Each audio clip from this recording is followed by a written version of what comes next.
All right, this is Jah The CEO of the Atlanta Entertainment Basketball League, and you're rocking with Day One Radio.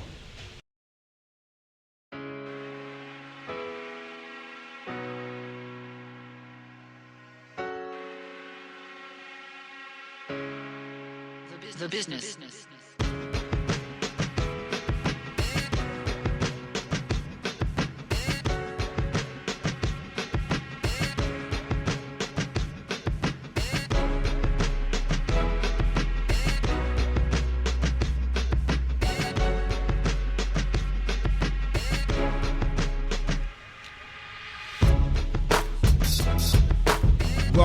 Welcome back to another episode, another installment of Day One Radio, right here on AEBLradio.com. That's Art Beats and Lyrics Radio to be exact. Make sure you download the very free, very accessible smartphone app for your iPhone and Android devices. And also make sure you check out the Day One Radio archive at day1radio.com and in the iTunes podcast section. You can also hear us on Spreaker and SoundCloud. My name is Maurice Garland. I'm one of your co-hosts, and to my right I have world famous BP Brandon LSK. What's going on, fam? So I'm good, man. How you been? Oh, I'm good, man. It's been a busy couple weeks, man. Busy couple weeks, and we gotta apologize, man. We've been on the show for a couple weeks. What happened? I think I was out of town, and then what happened? Oh, we had technical difficulties last week.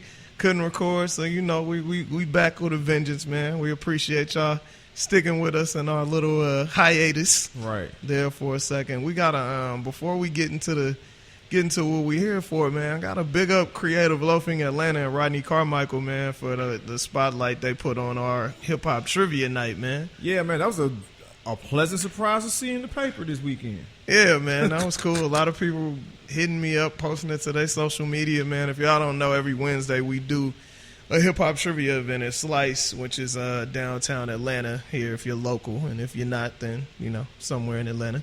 So every week we do a different theme, and it's been pretty dope, man. We've had Killer Mike come out, KP, who else? DJ Sense, Andre 3000, Diamond D, like a lot of, and as well as a whole bunch of local tastemakers from Kerosene, the DiBiase, Sean Fallion, and all that. So it's been real dope, man. So to only have been doing it for 3 months? Yeah. Like that's a lot of traction in 3 months, man. So once again, we appreciate Creative Loafing for giving us the spotlight, and we'll be doing a lot more big things as time goes on. So y'all pay attention. Follow us at Hip Hop Trivia ATL on all your social medias.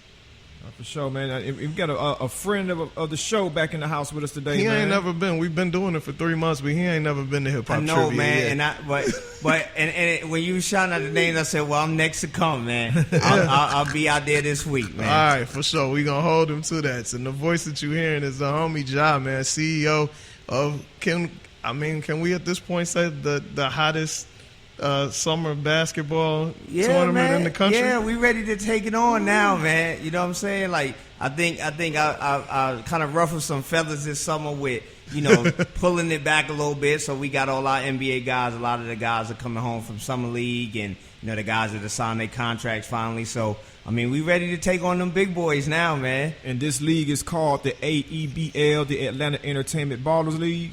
Basketball league, man. And yeah, like this is like what, the third year? Fourth year, man. Fourth year, man. I mean, legitimately though, like you can't even say the big boys, because whether you're biased or unbiased, you got to say it's the top three. League. Yeah, right and the good thing, ESPN. They did like a little rating. It was like through one of their little blog channels where they were talking about some of basketball and how it's kind of emerged from just being a New York City thing or LA thing to where they spotlighted us. There's another league in Charlotte that Jeff McGinnis used to be behind, but I forget who's behind it now. And then they also talk about the Goodman League in DC being a premier place where there's like players that are in the NBA or top elite college players that are being showcased. But if we know, I've been in Atlanta. I'll be here 16 years in September, and I've seen the Nike Pro City come and go. Yeah, the Wallace Prather League come and go. And for us to be only 4 years old to make some noise, man. I give credit where credit's due. You know what I'm saying? I respect those other leagues. So we on the run. But this is what you set out to do, though, man. You said you want to put Atlanta on the basketball map for real, man. Definitely. And I won't stop, man. We still got work to do, man. We just had, people don't really, like I said last time I was here and talked with you guys, man.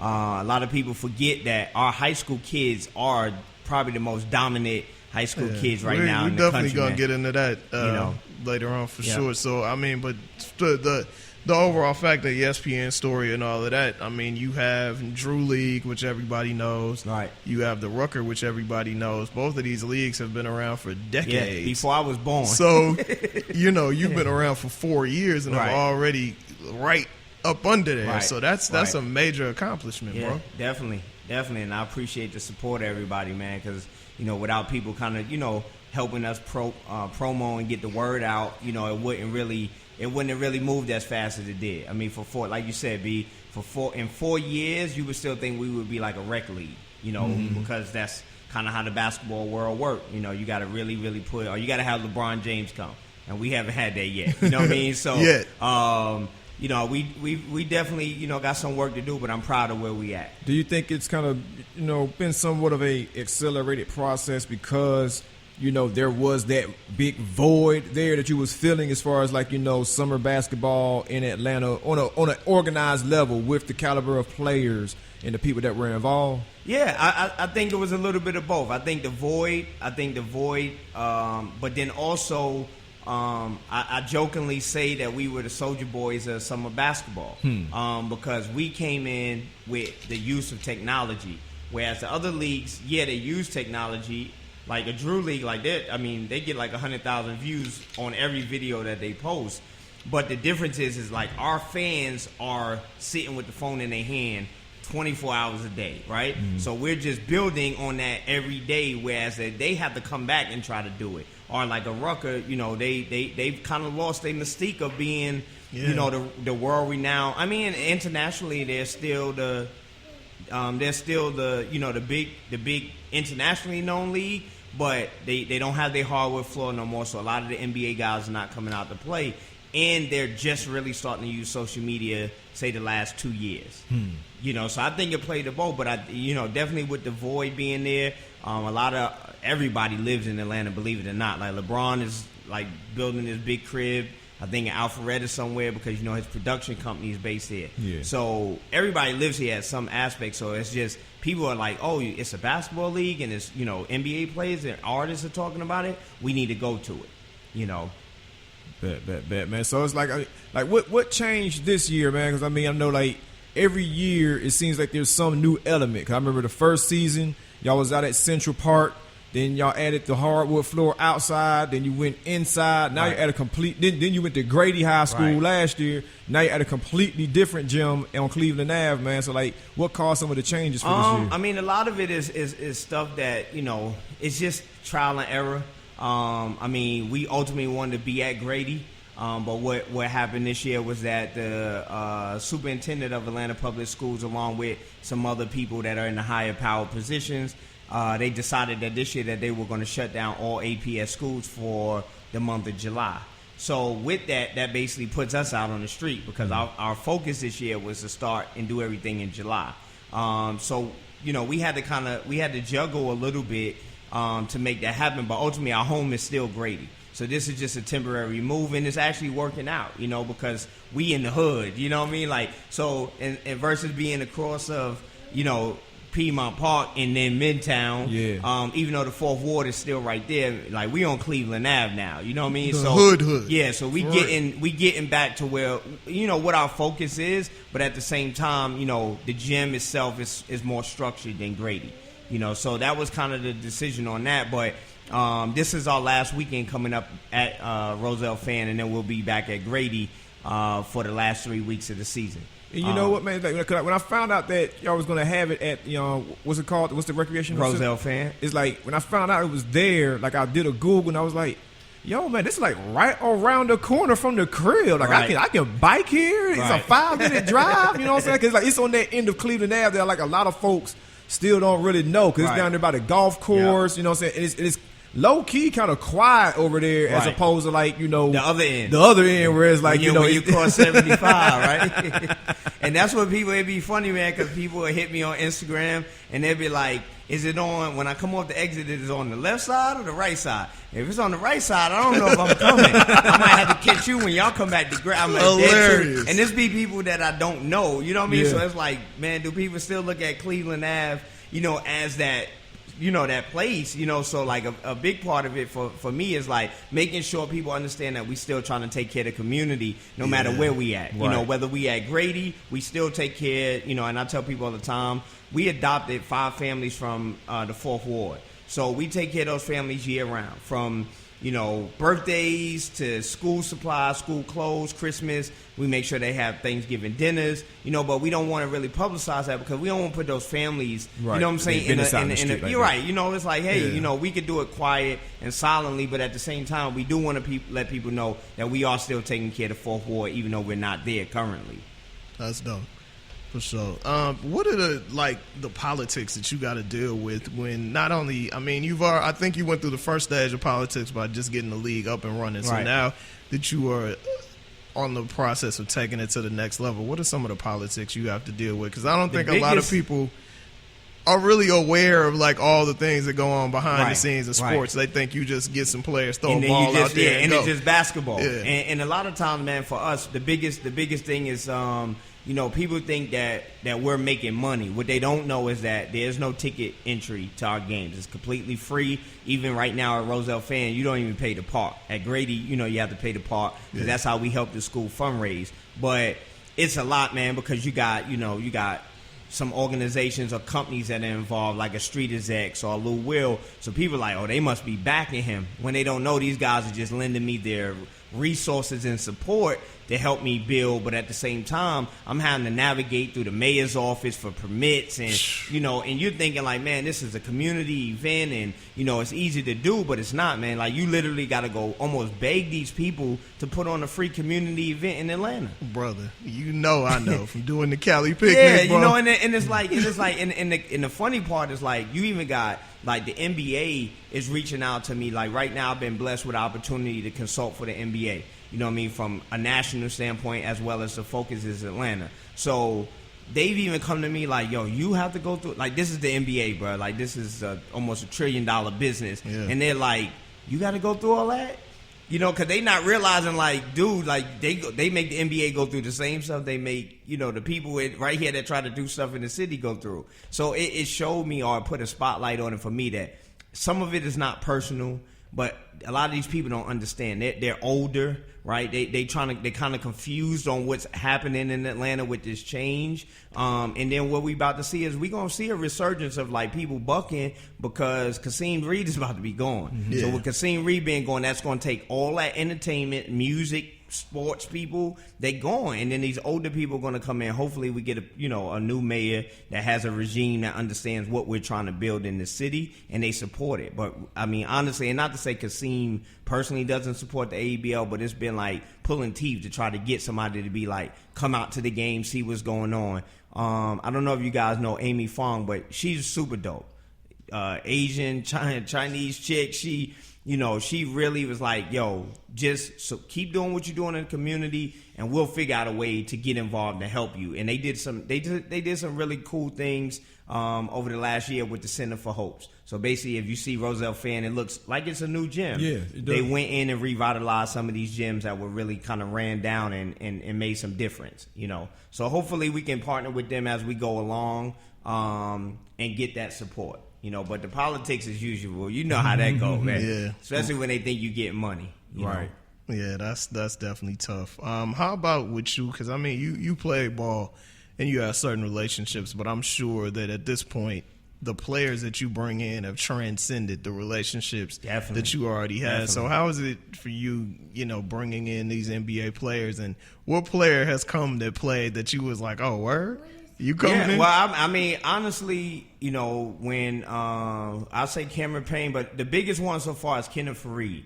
Yeah. He called my phone, like, bro, when y'all playing, who can I play with? You know what I mean? So we haven't had, like, the Drew League, like the James Harden pull-up or whatever, Right. but he's been probably the biggest outside of just Lou, and Lou calling all his guys. But when Kenneth called me, he was like, "Look, man, I'm in the A. I'm trying to hoop. I heard your league was, A1, and I'm here. I want to hoop, you know. And even he called me right before he went to before they did the Olympic things, because you know they wasn't sure if he was gonna make it or what was gonna happen. So he was like, "Look, I'm kind of basing that off if I'm gonna come this summer or not."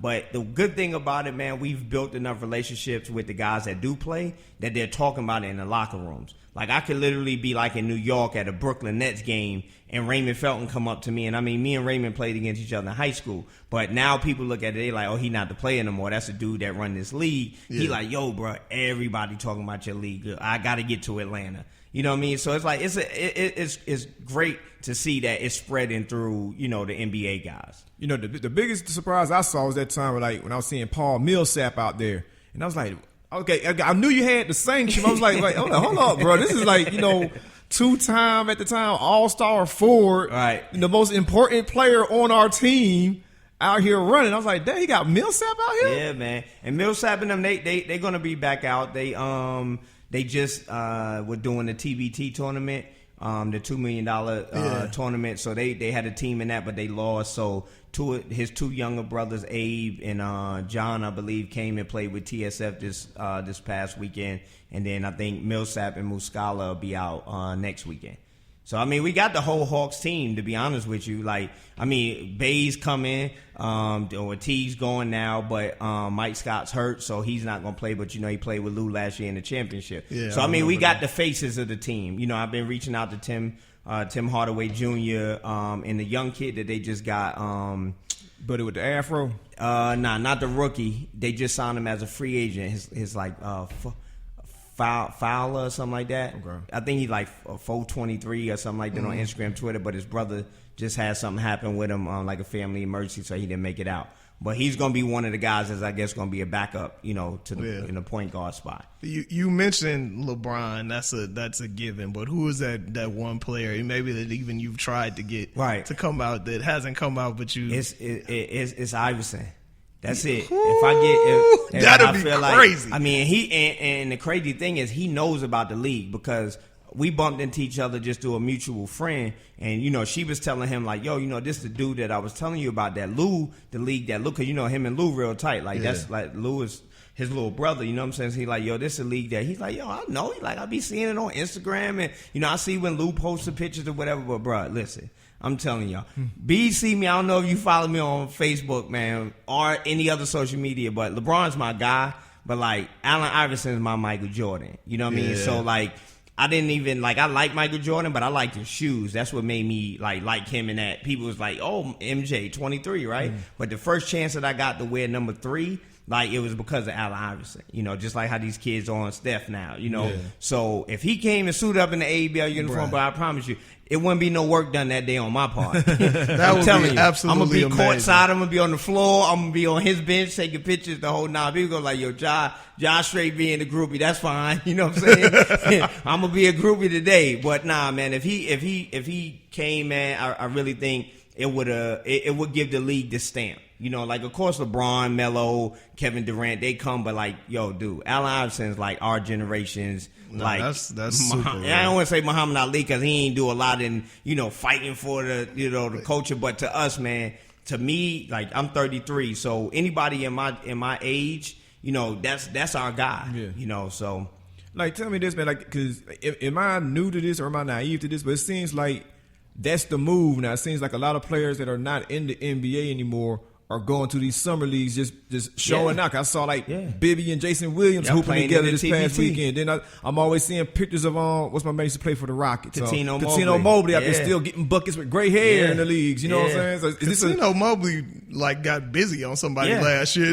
He puts up 20 plus every time he played. You know, I mean, Baron Davis made his comeback from playing in the Drew League. You know, so like that's big, man. A lot of and what it is these guys are starting to realize that the NBA is not the only option anymore. Like in my group, like 2001 class to maybe like 2004, it was like we started to realize, and I think Brandon Jennings is like lose like 06, 07, so Brandon Jennings like right there in that cusp. Like these guys, my group started realizing like, oh, we could go overseas and make millions. You know what I mean? Yeah. And then summer league basketball was at its height. That's when the Rucker had the NBA deal. Right. So a lot of these guys now, they're looking at it like, man, I can make money from doing this, outside of, just playing in the NBA. So it's not like us, because the $2 million tournament, who wouldn't want to win $2 million from playing in the tournament? Right. You see what I'm saying? Come on, that's somebody's salary. Even if you got 8 players, most teams had 8-10 players. That's somebody's rookie, a rookie salary, or 15 man on somebody's bench. And even beyond that, because it's winner take all, dude, you're getting to play on ESPN. You know how many scouts and everybody is looking at you, even if you don't win.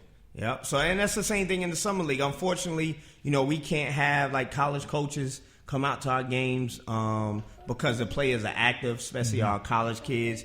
But I mean, we've had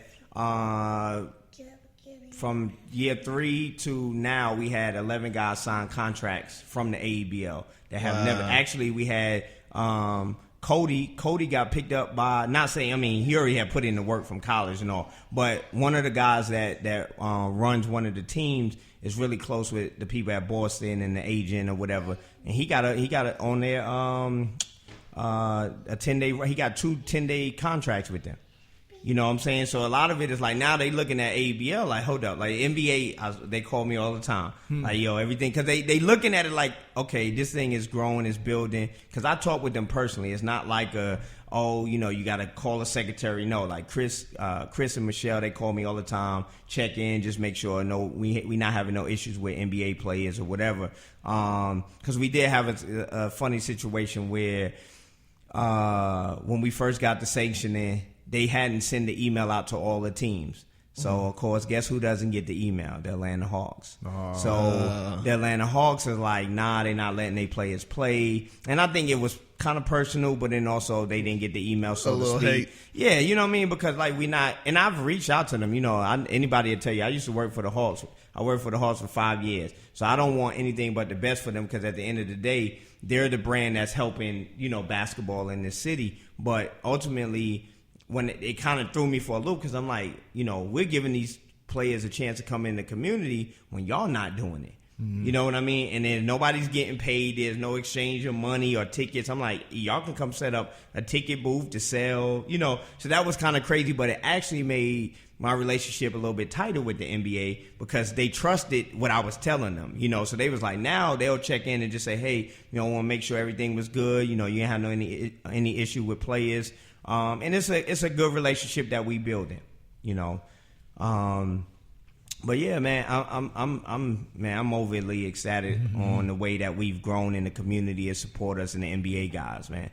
So I got my little target list, though. I've been trying to hit my people that know Steph, I know B. You got, crazy relationship. So it's like right now we trying to get the guys that are off Olympic, and then the guys that are not overseas doing their tours or whatever for their brands, to even just come out, because it's not all about just playing. If these guys come out and the community see them, that's our whole goal. I want these little kids to be able to, because we know it.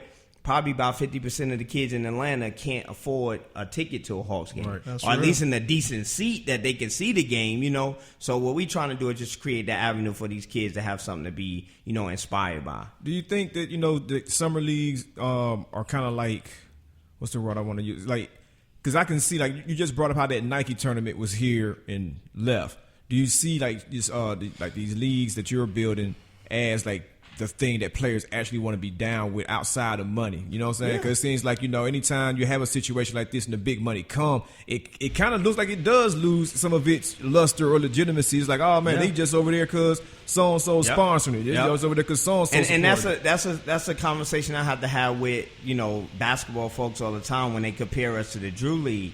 I've met with Nike over and over again. We talk with Adidas and Under Armour. We just not on the same wave right now. So it's not, they don't want us, we don't want them type of thing. But it is forced it into that, because I don't know if y'all seen the video James Harden did. I heard Nike corporate office was on fire on last Monday and Tuesday, because he did a commercial with Adidas at the Drew League. Yeah. Like, I'm talking about created it, everything, shot it in there, blanked out the Nike. Like, they left the banners and stuff up. For those who don't know, Drew League is sponsored by Nike. Right. So. That's one of their biggest, properties in basketball. And, James Harden just signed a, $200 million dollar so they probably feel like, dude, you was over here. you this shit ain't cool. You know what's up. But the funny thing is, like, when you say that, it's like players starting to look, because now we have, Mountain Dew came on as our official sponsor. We're their grassroots vehicle for basketball, while they have a big partnership with the NBA. So of course now players are like, all right, he must be getting a check. So can you fly me out, or different things like that? When it's like, nah, bro, we don't. That's not what we do. You know what I'm saying? If you come into Atlanta, we'll catch you there. I'll feed you. I'll make sure that you're straight. You know what I mean? If you need to go out, I'm out of the nightlife scene, but I got a couple of fellas that is hooked in that area, but. We doing this for the community. You know that's what the I'm thing. saying? People like it'd be funny. It'd be so funny sometimes when you start building something and somebody see one logo. It's like, oh, he getting money. It's like, bro, this is barely covering operation. Exactly. You over there eating. And a lot of it, the funny part is, like, what these players don't understand, or even some people don't understand, is that the way that I operate and work with inside of AEBL is like, look, man, if you support us, like Lou, Damari Carroll, all these different players that have supported us over the years, like when y'all need that help or y'all support, y'all got it. You know what I mean? Like, that's just from us. Y'all trying to run the camp, I'll get you the Gatorades, I'll get you the waters where you don't got to spend that out of your pocket, or we'll get you towels, or you know what I mean? Like, so it's definitely transparent with the way we work. So a lot of players and even people, like you said, they see a logo on the flyer, they like, oh, he must be getting it. He about to buy a new Bentley, I'm like, listen, man, I'm driving the same car that I had, 5 years ago. I live in the same house. Ain't nothing changed, because I'm using those resources to build this platform in Atlanta, and then that even emerging to other cities, because we did a real big event for CIAA up in Charlotte. That was huge. I mean, we have Floyd Mayweather, Lil Boosie, Monet Davis. So, we're trying to expand and build that AEBL brand to kind of cover the Southeast region, but of course we wanted to start it, here in Atlanta. Okay. We were talking about, we alluded to it a little bit earlier, and your, I guess the underlying mission is to bring more light to the basketball community in Atlanta. And this past year, what was the number of the prep athletes out of Georgia that was in the top? We got 5 in the top 50 and 9 in the top 100. Right. Wow. So and our most of those come from Atlanta. Yeah. And when people say it, because they think about, like, okay, well, we might have a kid that's from Atlanta that play at Oak Hill. Right? So they forget that kid is from Atlanta. They like, oh, well, he played for Oak Hill. Well, no, he's from Atlanta, from Decatur, but he played for Oak Hill in Virginia. It's just the way that high school basketball is set up now. But if you think about it, Jaylen Brown was a lottery pick. He's from Wheeler. Yep. You know what I mean? But you don't hear no press. And I mean, I was joking with Adidas. I said, Jaylen Brown could be, if they do it the right way, he could be our version right now for these kids of LeBron James to Cleveland. You know what I mean? Yep. Yeah, he's not playing, but I'm like, y'all got to figure out a way, y'all. Y'all haven't done any promo in the city. You know what I mean? Like, this kid is like, these kids think he's like, God. And he is a good kid, a smart kid, highly marketable. Yeah. That's always been like the tail of the tape here, man. Because I remember, like, when like Dwight Howard was like becoming like, oh, he's gonna be the number 1 draft pick. Right. You didn't hear a lot of writing about him here. You know what I'm saying? They had him on the cover of like Access Atlanta. Remember that paper? That was like the other creative logo. Had on the cover of that. Then like I didn't see any press for Josh Smith at all. You know what I'm saying? So it's like kind of just been always been a disconnect. Well, that's where I kind of have started to kind of jot down some notes and ideas, and that's kind of how I am as a person that's like a creative. Is that like, and before I start throwing stuff out there, like what's not happening and why this is not happening, whatever, I go back and try to do some internal research. And what it is because along the lines of kids and players, basically doing what they've been doing as far as getting marketed, because you got to think Jaylen Brown, we knew Jaylen was going to the NBA when he was in high school. Yeah. So it wasn't no like secret, right? So it was like at that point we should have been like, we're going to create stories behind him. You know what I mean? Whether it be me, his personal team, just media in the city, like AJC, you know, they covering the Hawks, right? But then if you pitch them on something for AEBL, it's like, oh, that's not big enough. Well, we got more players, and we got more. Think about this. The Hawks only have 15 players. Okay, we got 300. And out of the 300, 110 are NBA players. Mm-hmm. So why wouldn't you cover that in your city? You know, so it's like... I think it goes back to the this city, to me, has always been, when it comes to sports, you got what people care about in the street, and then you have what's marketed. Right.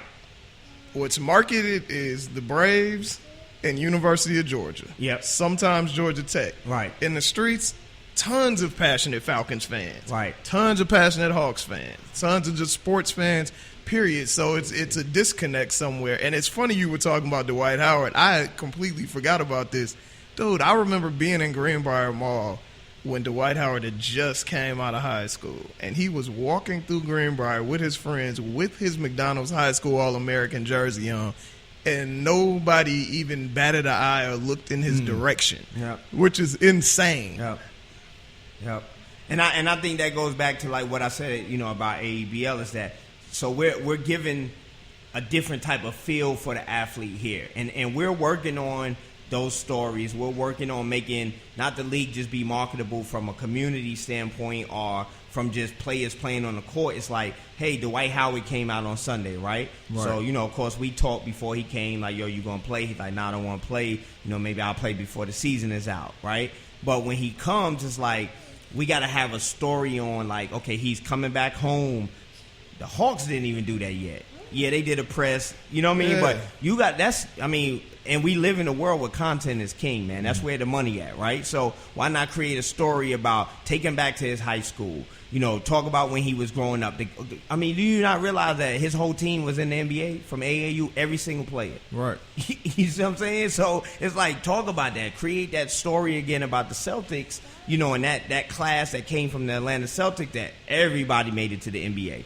You know, like, that's a story for these kids. But see, that's where I think, you know, where we got to do a better job as a people that understand what's going on in the streets and the culture of it, and maybe kind of come out of our pocket a little bit and be like, look, man, we know how to get to the complexes and the Bleacher Reports and, you know, the different people and say, yo, let's just do it ourselves. Because if ain't nobody, I mean, because if somebody hear what I'm saying now, right, and somebody at Baller's Life or somebody like, yo, we got the money, we can send cameras there and do it, it's easy, right? But if we do it from the ground level, Dwight might be like, well, why y'all want to do that? What am I getting out of it? You know what I mean? So it's a hard fight, you know, to give these players the exposure that I feel like they deserve.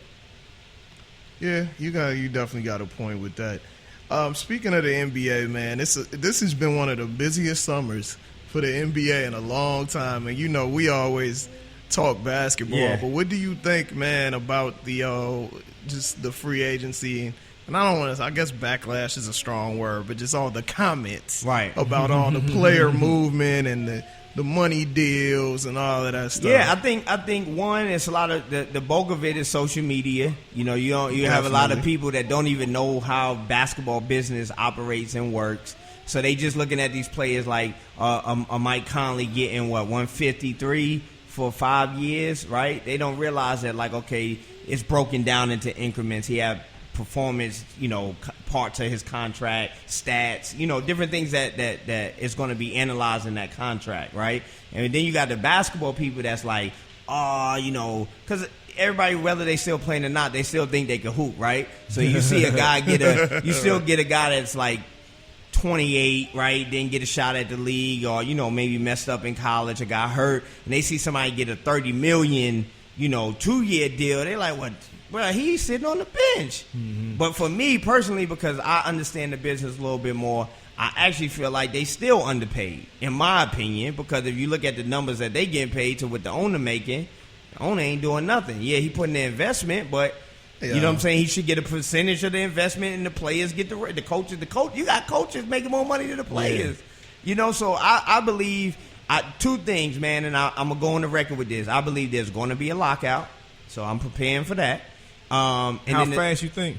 Well, next year. As soon as they come up for next year when they come up for the CBA, and the owners like, oh, we did a 50, what they do, 50, 55, 45 or something like that. Mm-hmm. When we only 10% margin away from the players, oh no, them owners ain't having that. They gonna be like, hold up, y'all, we gonna restructure this. So that's why, like, you got a player like LeBron that's so smart.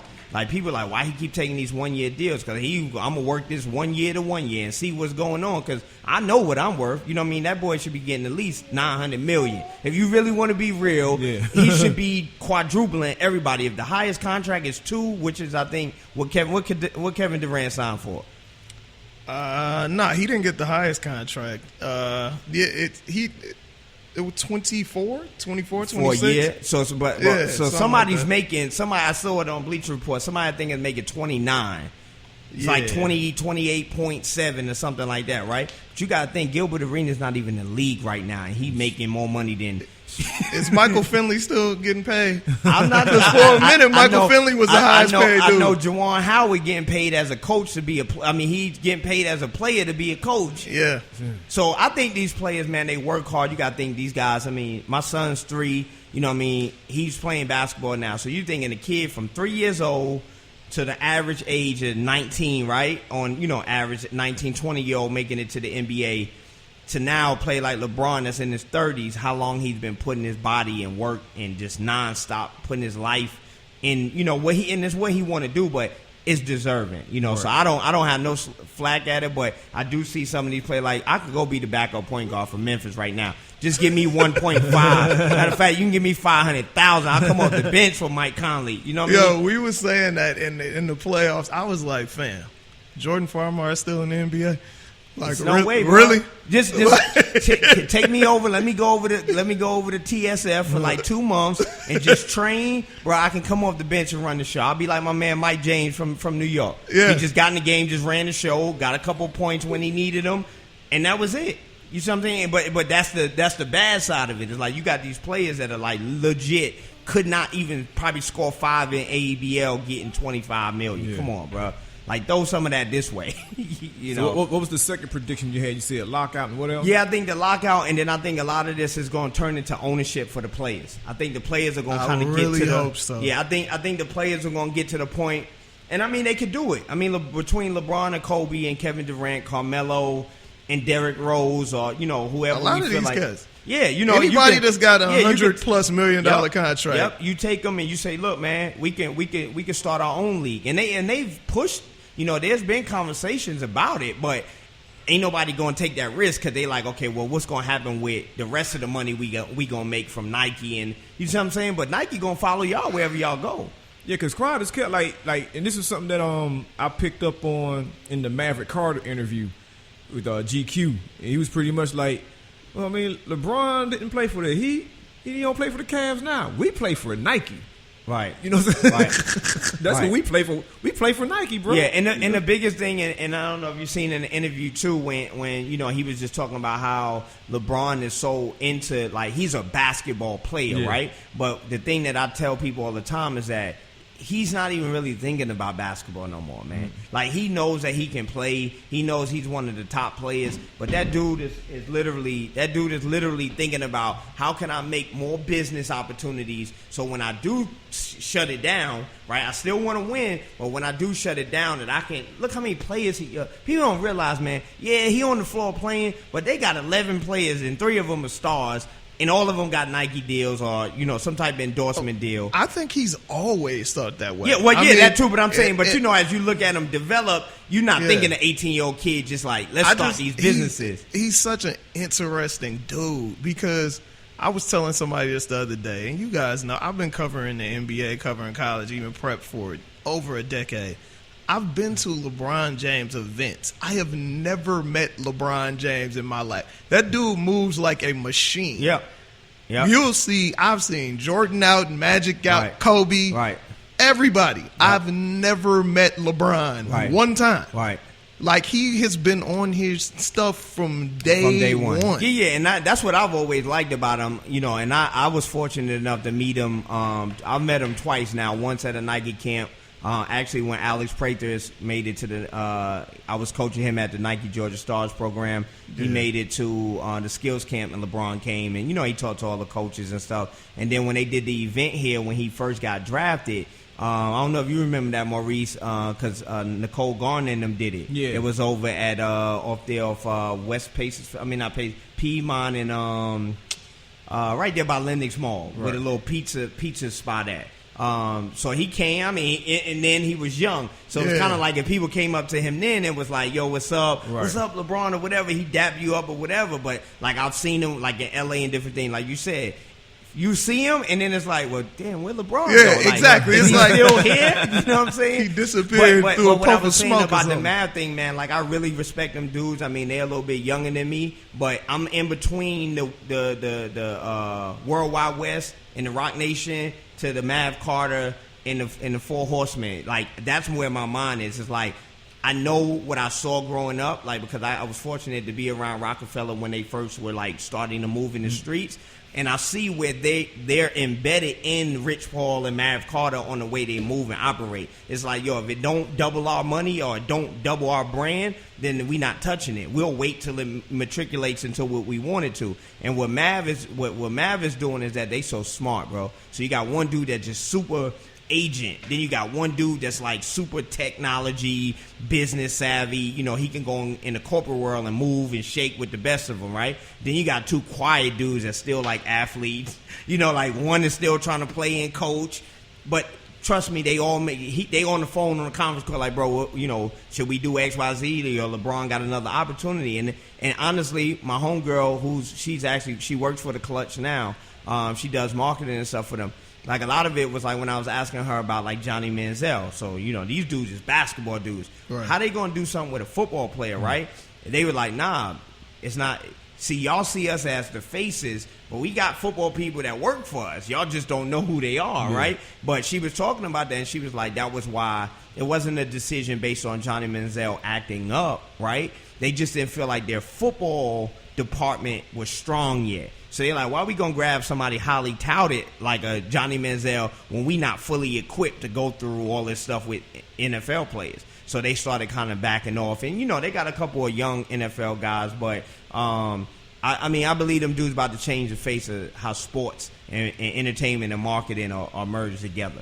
You know, that's what it's about, man. You mentioned earlier talking about how, you know, AI was your Jordan. And today, you know, Jordan came out on the undefeated, which is a major coup for them because it had been kind of on the fence a little bit. I mess with him. I like him. So. It ain't. I guess because I've been aware of what they was trying to do for quite some time. Though, so to see what it is, I'm still waiting for them to fully utilize that talent that they have over there. But that's neither here nor there. But Jordan came out today with his essay, you know, and this is, you know, what, Jordan been around since '84 in the pros. This is the most we've ever heard him say about a social justice issue, man. And I still not even to cut it because I know what you're about to add. It still don't seem real to me, man. Now, y'all heard what Carmelo said a couple hours ago, though, right? Yeah, what he said. Yeah, but see, he Carmelo. I never, when it comes to Michael Jordan, I never could really take Carmelo even serious because where he get his money from. Yeah, but the fact that he even said those words. Yeah. What did he say? I've been in meetings all day. What did he say? Melo was pretty much like he had like a little meeting out in L.A. with some other NBA players and the community summit leaders. thing. Yeah. And they was like, you know, what you think about Jordan coming out saying this? And he was like, oh, I thought it was cool. I thought it was brilliant. And about time. And I also think it was about time he stepped up and said something. Because they've probably had conversations, I'm sure. Yeah, and that's why I say that. Like Jordan coming out saying this now.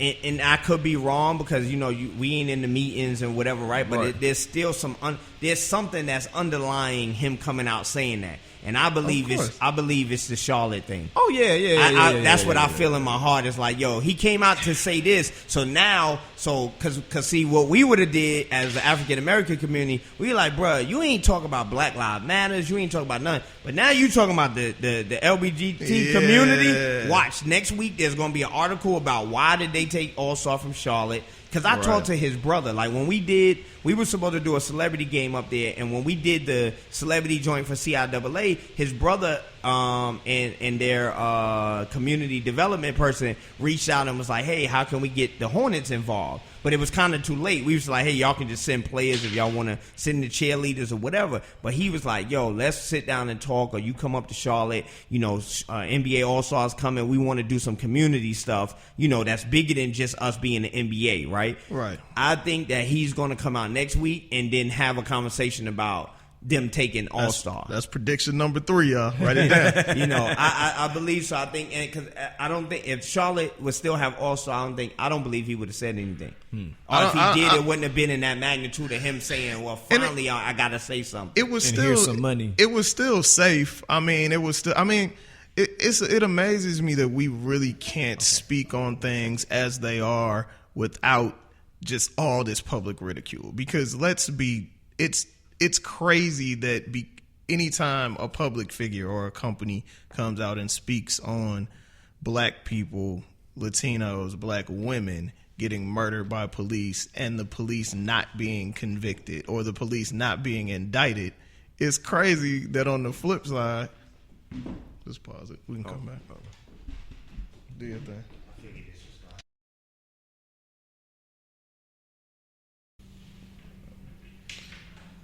That people have to equate these two things. You can't speak on one without speaking on the other when they're not, other than someone getting killed, they're nowhere near the same issue. You kill a police officer, you're going to die, you're going to jail. Yep. Period, point blank.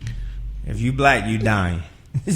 Right, yeah, pretty much. No option on that one. I mean, we seen the Christopher Dorner thing, we seen the whole nine, so I'm like, how can you possibly equate the two? And when they talk about it, they never talk about more white men have killed police officers than anything in this country. They don't talk about that we've had countless cases of black people getting killed by police officers and nothing being done, yet you're going off of Baton Rouge and Dallas, which the situation sound iffy at best when they run down the facts. Meanwhile, all these black people getting killed is on tape. Yeah. So it's like and nobody's still being convicted. Yeah. So for him to come out and equate the two, it was just like, all right, this is what we doing. We playing it super safe. Yeah. I don't want to. And the funny thing is, you have to leverage power, because if Michael Jordan came out and was like, look, I'm tired of this, that's Nike money behind him. Yeah. That's NBA, Bobcats money behind him, and that's all the other businesses he's probably involved in that we have no idea about. Yeah. So it's like sometimes you got to sit up and take a stand. Everybody ain't going to be Jim Brown. Everybody ain't going to be Muhammad Ali. But come on, man. What is it going to take? Right. So that's my soapbox moment.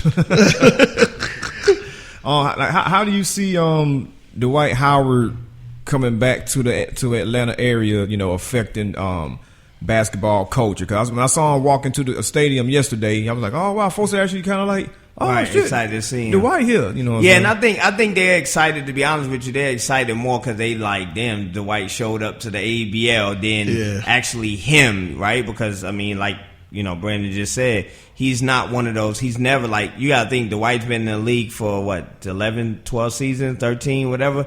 He always goes to LA, when he's off season. He doesn't really come home. I mean, he did his camp over the course of, a couple of years, but impact in basketball, I don't see it. I don't think that's what people are up and excited about. They're just excited Dwight's in the Atlanta Hawks uniform, and that might be some hope for some winning, right? But I don't think he shapes I think Kent Bazemore and Dennis Schroeder shape the basketball culture, nightlife more than he do. Okay. Here in the city. So, but I think it's good. It gives the city some pride and some hope. I'm not an Atlanta Hawks fan, but I understand what it means. Even me and Dominique was talking about that. It's huge to have a hometown, homegrown kid, in a uniform here, and especially somebody that's considered a star. Right. So, yeah. Definitely. I think they're going to be excited. I'm more apt to go to games now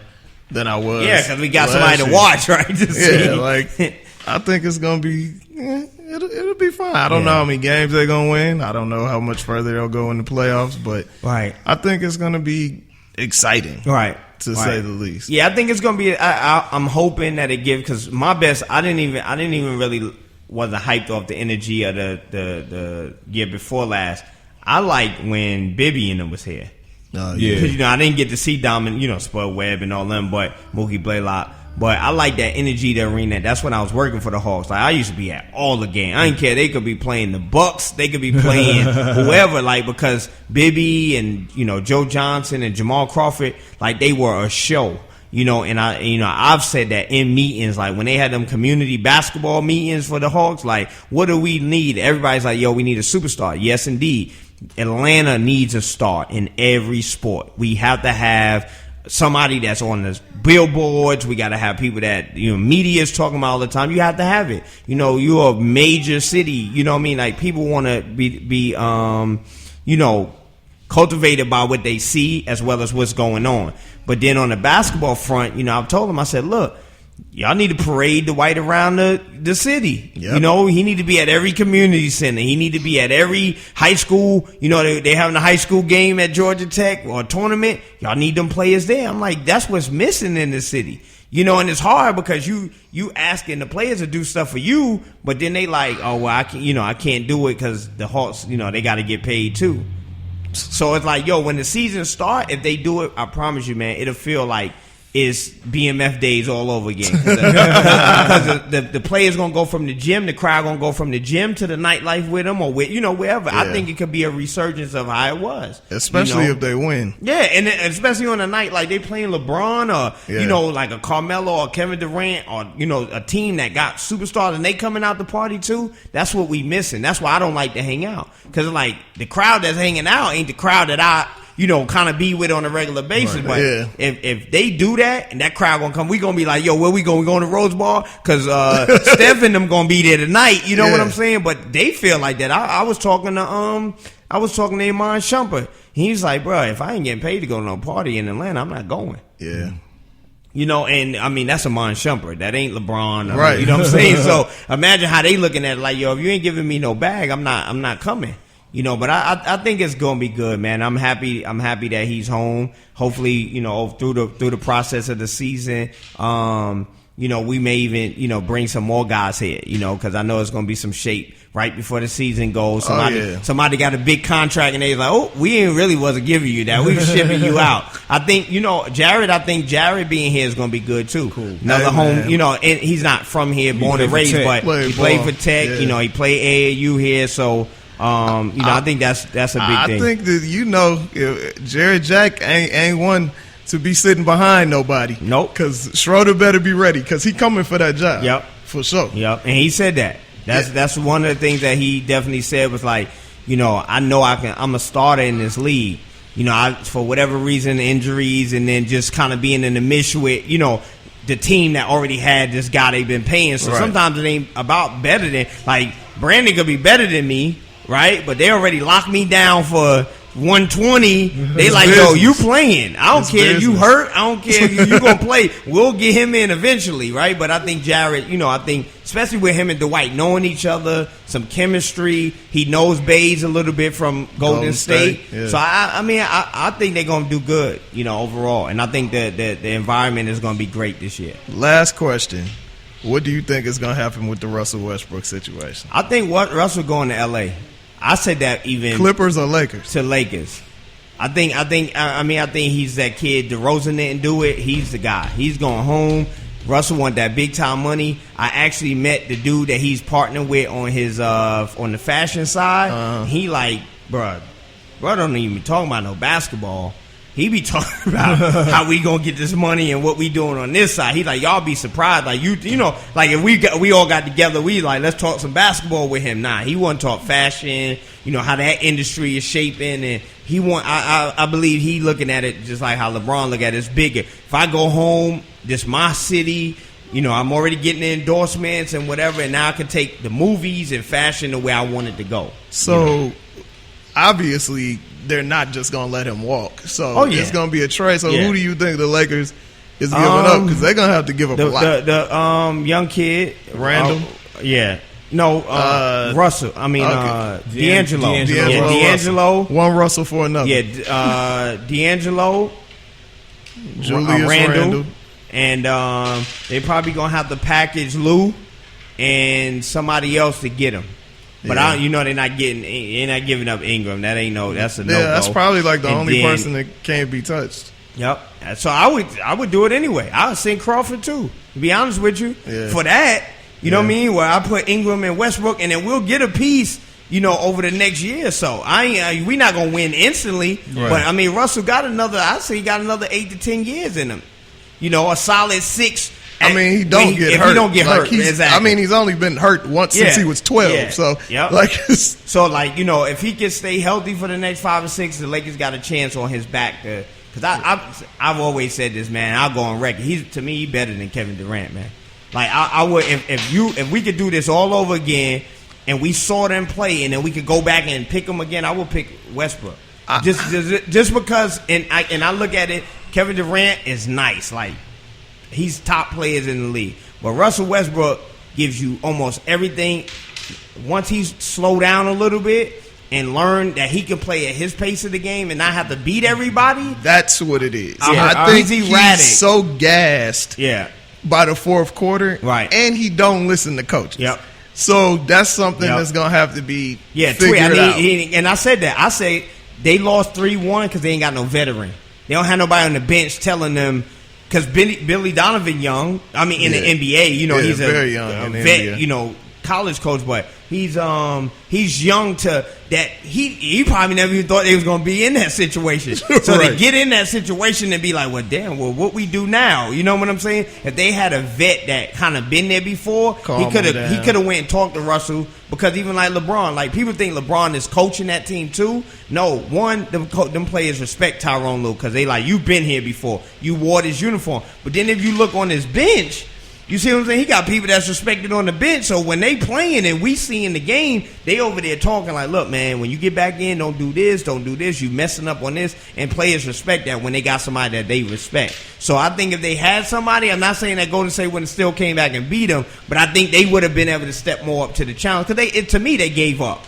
You know what I mean? It was like after they lost that when it was 3-2 and it was going to the 3-3 game, it was like, damn, are we even playing? Yeah. And that's what I don't like about Kevin Durant. And of course, he's not gonna get the same flack like LeBron do, but he shut down, bro. And then people saying he's frustrated with Westbrook, but if you the man, you should be able to go to the other dude. Like LeBron is gonna go to the other player and be like, look, Yeah. bro, Kyrie, we need to come on, bro.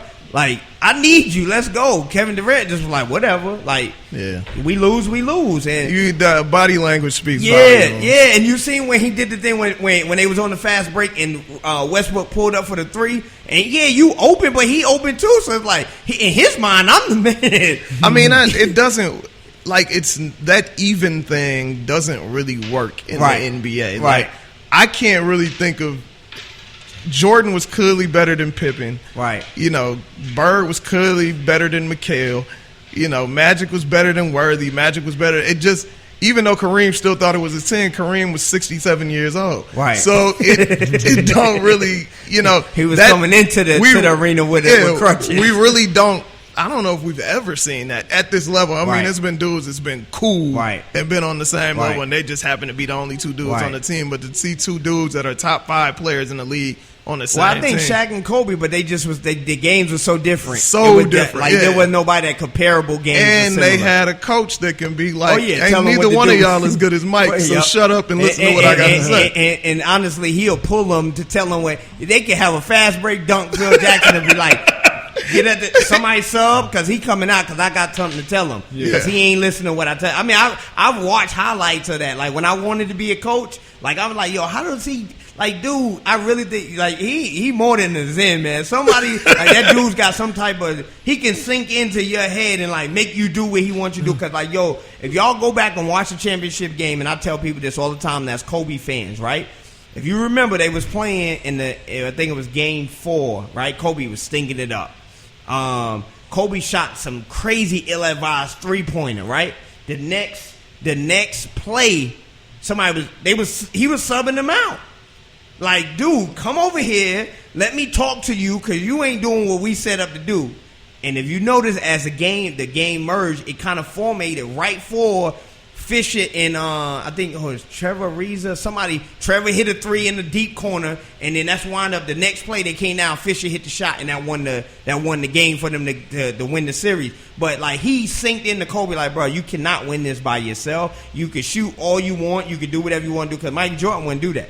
Michael Jordan passed the ball to Steve Kerr. Steve Kerr hit the 3. He passed to B.J. Armstrong. He hit the 3. So why you not doing it? You know what I'm saying? It's like kind of like you hit it dead on. Like if anybody can have a coach that can sink into them, it's him. But the rest of these coaches, man, I think they too cool and buddy with these guys, man. Hey, the way that they try to tell it, once this contract is up, we might see Phil coaching Russell Westbrook and somebody else in L.A. I believe it can happen, man. I really believe that Russell Westbrook is going. I thought that him and DeRozan would team up and go back to L.A., but that money was too good for DeRozan. And he already got a team that's... He might be the one that had the 28 or 29. Yeah, I think that's who it is. That beat him.